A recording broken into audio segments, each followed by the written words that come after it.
Good morning, students. Today we will discuss about a numerical of center of mass reference frame.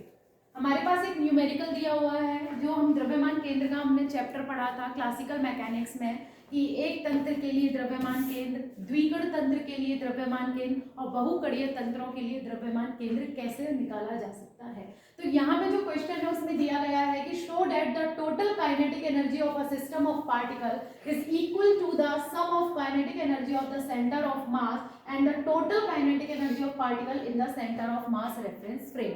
बोला है कि सिद्ध कीजिए कि कुल गतिज ऊर्जा, निकाय की कुल गतिज ऊर्जा या निकाय में किसी पार्टिकल की जो कुल गतिज ऊर्जा है उसका मान the sum of kinetic energy of the द्रव्यमान केंद्र की गतिज ऊर्जा के योग के बराबर हो और the total kinetic energy of the particle in the centre of mass frame, या द्रव्यमान केंद्र के सापेक्ष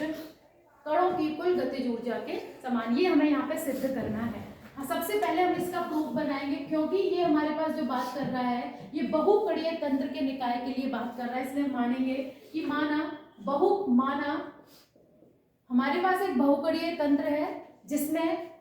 कणों की जो संख्या है वो कितनी है, टोटल n है। टोटल n है किसकी, कणों की संख्या। इसके बाद हम बात करते हैं क्योंकि ये निकाय कैसा है, बहुकणीय है, इसलिए हमने इसमें कणों की संख्या कितनी मान ली, टोटल n मान लिया है। मान लेते हैं कि जो nवां कण है, nवां कण उसका द्रव्यमान mn तथा उसकी गतिज ऊर्जा vn वेक्टर है। हमने माना हमारे पास टोटल कैपिटल N कण है तो हमने मान लिया हमारे पास कोई स्मॉल n कण भी होगा उसमें, तो कोई nवें कण की हमने द्रव्यमान mn तथा उसकी गतिज ऊर्जा हमने क्या मान ली है, vn मान ली है। तो इस कंडीशन में यदि उसका द्रव्यमान मतलब ये mn और गतिज ऊर्जा vn हो जाती है तो टोटल जो ऊर्जा है वो कण की कितनी हो जाएगी, En is equal to half mn vn vector का स्क्वायर, ये होगी गतिज ऊर्जा। या फिर हम इसको ऐसे भी लिख सकते हैं half mn vn vector dot vn vector, इस प्रकार भी इसको लिखा जा सकता है। That is equation number 1। Clear. अब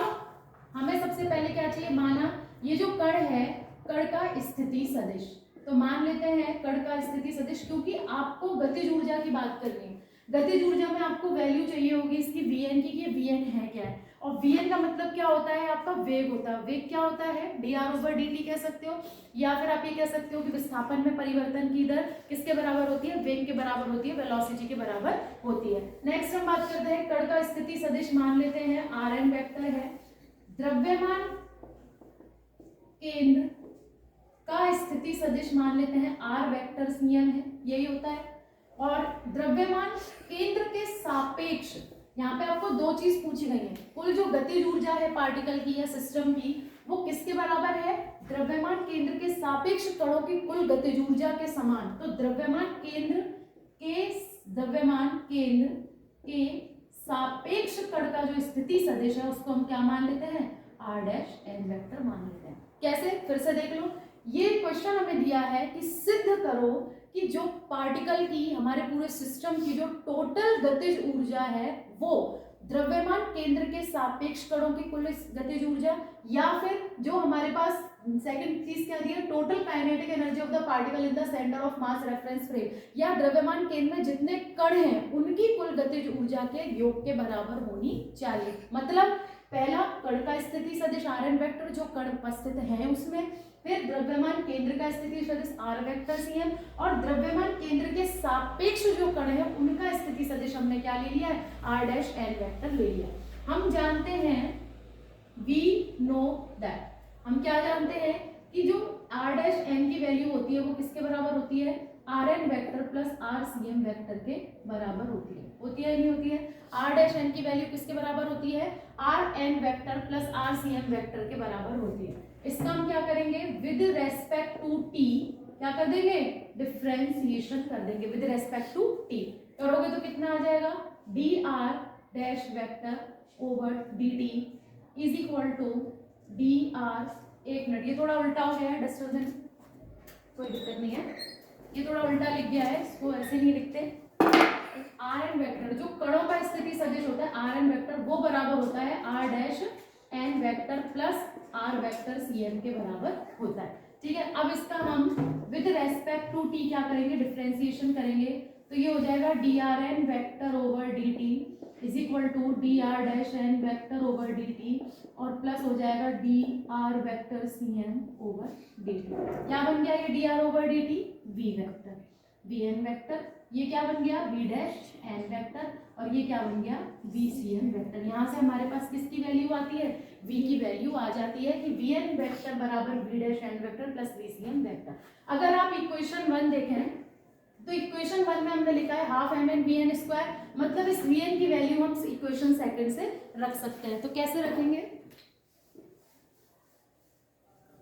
देखो अब इन वी एन की वैल्यूज को यहाँ इक्वेशन 1 में रखेंगे तो ई एन बराबर, ध्यान से सुनना, बहुकणीय तंत्र है, टोटल कणों की संख्या कैपिटल एन है, हमने कोई स्मॉल एन कण की हम बात कर रहे हैं। जब आप टोटल एन कणों के लिए ऊर्जा की बात करोगे तो हम किसका साइन लगा देंगे, समेशन का साइन लगा देंगे, क्योंकि वो बहुकणीय तंत्र की टोटल गतिज ऊर्जा का मान बताएगी। क्लियर है ये चीज। नेक्स्ट देखो, इसमें मान रखेंगे तो कितना आ जाएगा, half M N V N dot V N. कैसे रखेंगे, कितनी वैल्यू है, V dash N plus V vector C M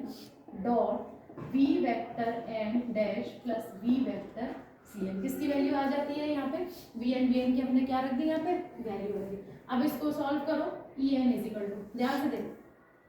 half M N V N का इसमें इंटू करेंगे वी डैश एन, इसका इंटू इसके साथ होगा तो कितना बचेगा, half M N V dash N का स्क्वायर, यही बचेगा, प्लस आगे बढ़ो, हाफ वी सी एम, ये हो जाएगा half M N V C M, फिर यहाँ पे भी आ जाएगा plus half M N V C M. तो half M N V C M plus half M N V C M कितना हो गया, only M N V C M, यही हो जाएगा बिल्कुल। तो इसकी वैल्यू 1 हो जाएगी, तो कितना आ जाएगा, M N V vector C M. ऐसी आगे बात करोगे, जब हाफ वी सी एम का इससे करोगे तो कितना आ जाएगा, हाफ, एक बार इसका इससे किया, एक बार इसका इससे किया, फिर वापस से हाफ एम एन का इससे किया, मतलब ये पूरे का वी एन से करोगे तो वी डैश एन स्क्वायर आएगा, वी सी एम का वी एन से करोगे तो कितना आ जाएगा, half M N V C M V dash N, फिर इसके बाद हाफ इसका वहां पे करोगे तो हाफ वी डैश एन और वी सी एम, फिर यहाँ देखो तो ये M N V dash N square हो जाएगा, इसके साथ करेंगे तो M N V C M और डॉट वी आपके पास डैश एन भी आएगा, प्लस यहाँ पे कितना बचेगा, half M N V C M का स्क्वायर। ये आपके पास किसकी वैल्यू आ जाती है,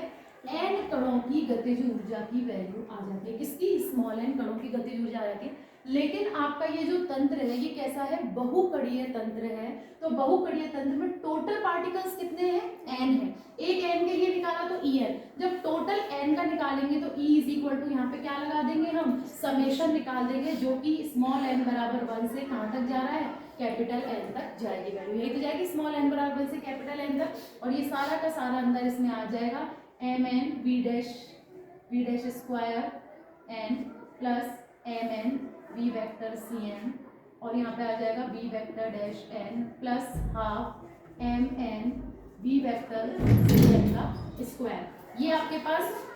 टोटल एन कणों की गतिज ऊर्जा की क्या आ जाती है, हमारे पास वैल्यू आ जाती है। इसको और कैसे लिख सकते हो आप, समेशन को अंदर ले जाके भी लिख सकते हो, एक बार इसको समेशन में लिख दो, प्लस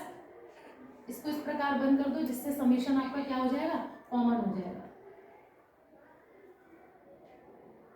ये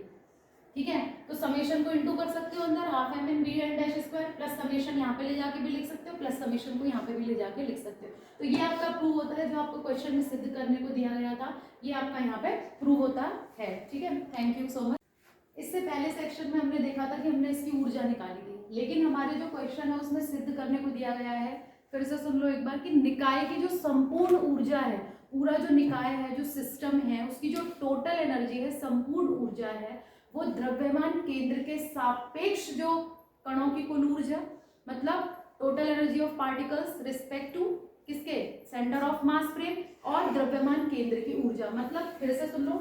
मान लो ई क्या है, आपकी निकाय की कुल ऊर्जा है, और हमने ये मान ली द्रव्यमान केंद्र जो है आपका सेंटर ऑफ मास, उसके सापेक्ष कणों की कुल ऊर्जा ये है, और प्लस द्रव्यमान केंद्र की कुल ऊर्जा कितनी है, ई डैश है। ये हमको इसमें प्रूव करना है। तो आगे देखते हैं, हम जानते हैं कि किसी भी कण निकाय में द्रव्यमान केंद्र वह बिंदु होता है जिसके परितः सभी द्रव्य कणों के आघूर्णों का सदिश योग कितना होता है, शून्य होता है। ये आपने पहले भी पढ़ चुके हो कि कोई भी कण निकाय में जो द्रव्यमान केंद्र सेंटर ऑफ मास वह बिंदु होता है, वह पॉइंट होता है जिसके चारों तरफ जितने भी द्रव्य कण हैं उनके आघूर्णों का जो सदिश योग है वो कितना होता है, शून्य के बराबर होता है। आघूर्णों का सदिश योग मतलब summation M N R dash N N is equal to 1 to infinite किसके बराबर होता है, ये 0 के बराबर होता है। आदेशों मतलब आघूर्णों का सदिश योग ये 0 है, मतलब इसको आपके पास यहाँ वैल्यू कितनी है, एम एन बी एन की वैल्यू है। आप इसको ऐसे भी लिख सकते हो फिर तो D over D T summation N is equal to 1 to infinite M N और इसमें कितना आ जाएगा आर डैश एन बराबर 0, या आप इसको लिख सकते हो summation N is equal to 1 to infinite M N V dash N बराबर 0। क्लियर है, ये चीज लिखा जा सकता है क्योंकि D over D T R dash N होगी तो वो किसके बराबर होगी, v के बराबर होगी। ये 0 है मतलब हमारी इक्वेशन में M N V dash N की वैल्यू 0 हो जाती है, तो ये पूरा आपका क्या हो जाएगा, 0 हो जाएगा। M N V dash N की वैल्यू कितनी हो जाएगी, 0। तो हमारे पास इस समीकरण में ई बराबर सिर्फ कितना बचेगा, देखो summation N is equal to 1 to infinite, यहाँ पे क्या है half M N V dash N square मतलब half M N V dash N square बचेगा प्लस हमने ये जो यहाँ पे अगर आप इसमें समेशन का इंटू करोगे तो पूरे में समेशन आ जाएगा, मतलब हम मान लेते हैं कि जो समेशन एम एन है टोटल, ये क्या है एम एन तो क्या है कण का द्रव्यमान और समेशन लगाने का मतलब क्या हो जाता है कुल द्रव्यमान, तो इसको हम क्या मान लेते हैं कैपिटल एम मान लेते हैं। तो ये वाली जो वैल्यू है ये तो 0 हो गई, तो ये कितना बचा आपके पास half capital M V C M square. दिख रहा है सभी को, दिख रहा है या नहीं दिख रहा है,